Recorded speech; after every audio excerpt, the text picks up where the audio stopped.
January 20th, 2025 ushered in a new era of American politics. National unity is now returning to America, and confidence and pride is soaring like never before.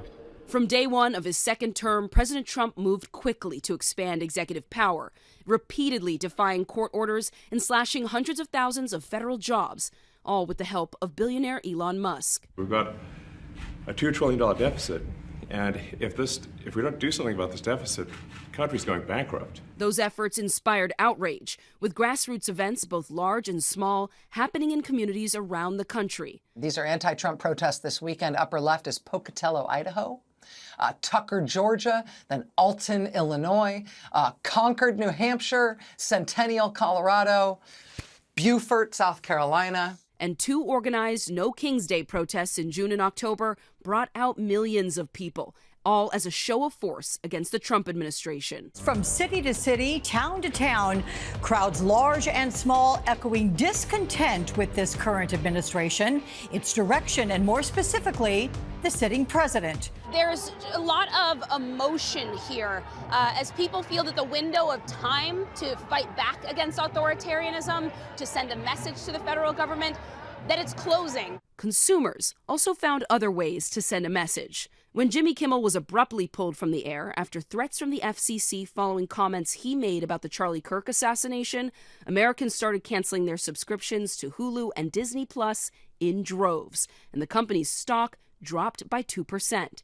He was put back on the air the following week, and his ratings spiked. And it wasn't just citizens. Lawmakers also took a stand. In August, a group of Democrats in the Texas House fled the state after Donald Trump insisted Texas was entitled to 5 new Republican-leaning congressional districts. Greg Abbott is threatening to remove from office Democratic lawmakers who have fled the state to block redistricting efforts. More than 50 Democrats left the state yesterday afternoon, a move that will prevent the Texas House from having enough members needed to consider and pass legislation. One Texas state representative even chose to spend the night in the State House chamber rather than agree to an escort by law enforcement in order to leave the floor. It's just wrong to require grown people to get a permission slip to roam about freely. So I resisted, I objected. In November, voters also made sure their voices were heard at the ballot box. California Governor Gavin Newsom's measure to allow his state to redraw its congressional maps in favor of Democrats passed overwhelmingly, a measure counter to the Texas redistricting fight. This evening, we're proud of the work that the people of the state of California did tonight to send a powerful message to an historic president. In fact, the off-year elections saw record numbers at the polls and handed Democrats clear victories. Mikey Sherrill winning and this being called less than 90 minutes after poll closing, Nicole, is really impressive. This is as good a night right now, speaking, that Democrats could have possibly, they have won everything. Yeah. They could have possibly hoped for. In New York City, a historic outcome. Voters there elected the city's first Muslim mayor, Zohran Mamdani, a self-described democratic socialist who ran on a rent freeze, free city buses, and raising taxes on the wealthy. That's why I'm putting out the call to New Yorkers. Assemble!